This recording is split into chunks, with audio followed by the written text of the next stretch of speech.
وقتی که به همراه اندیوال خود باشیم، اندیوالت شروع کرد تو هم شروع بکن.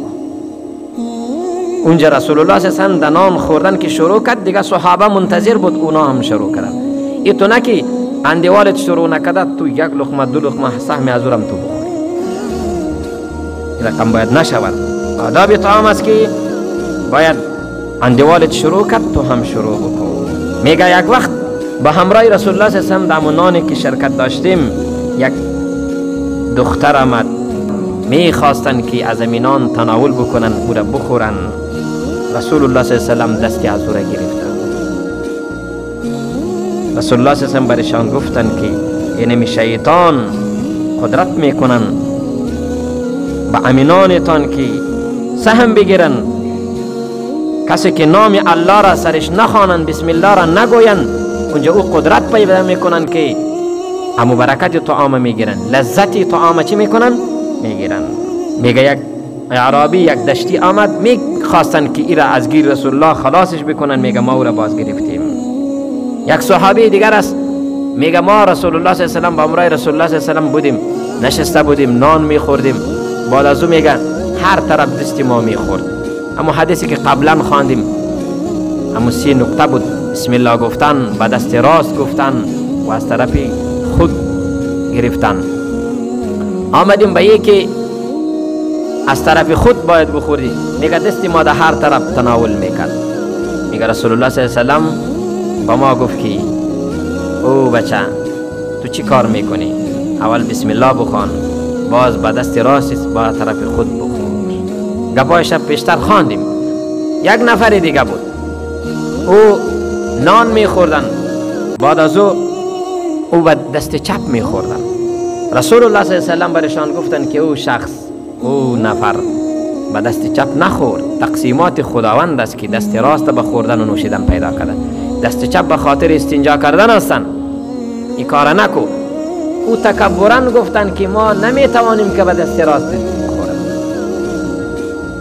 دست راست ما این توانمندی به ما نیست که او را در نان با او نان بگیریم بخوریم.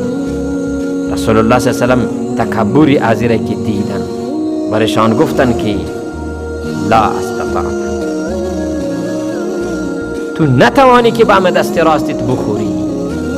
او خو مذاق میکرد، تمسخر میکردن. تو گفتی رسول الله در حق از او قبول شد. برشان گفتن که تو نتوانی که با دست راستت بخوری. تو که امیره میگی دروغ میگی. دست راستت خو جور است، میده نشده، شکسته نشده، کدام تکلیف به دستت نیست. تو از دروغ میگی که ما نمیتوان به دست راست خود بخورم. میگه تو نتوانیم که بخوری. دست شل شد، دست اون شخص چی شد؟ شل شد، دیگه نتوانست که با دست راستش بخوره، فلج شد. گفتی پیغمبر این عالم اینمی کلن از سنن و از مستحبات و از آداب طعام خوردن هستند.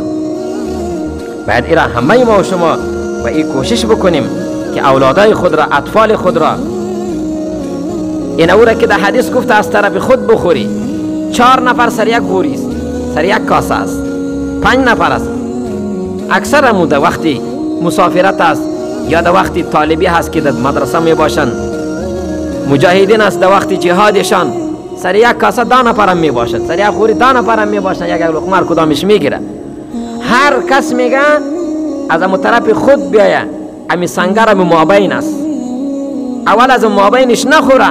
رسول الله صلی الله علیه و سلم فرمود در حدیث دیگر به خاطر از که یکی خوب اینمیست که اگر از اول گرفتی حقوق اندیوالا اینجا سلب میشه، از بین میره.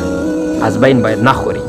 حق دیگران چی میشه؟ تلف میشه. اما مابین کلگی شریک است دمی غوری دمو کاسه، حق دیگر باز تلف میشه در مابین چیزی خوبی باشه او را تو بخوری، حق دیگران تلف میشه. دوم رسول الله صلی الله علیه و سلم گفتن که شما از اطرافشان بخورین، از مابین نگیرین، از اون طرفتان سر مابین سر سنگر بیاین، به خاطر از اینکه در مابین برکت است. فإن فی وسطها برکه، در وسطشان در مابینشان چی هستن؟ برکت هستن. اینمی اطفال است، اطفال خو نمیفهمند. این اینا را باید ما و شما با امو طریقه مسنونه اینا را عادت بیتیم، دستشان را بشوییم، بازو اونجا سر کاسه که میشانیم بگویم برشان که بسم الله را بخوان، بازو به دست راستش بخوره، از طرف خود بخوره. از امی طفلی اینمی آداب یاد میگیره، وقتی که کلان شد او را مراعات هم میکنه.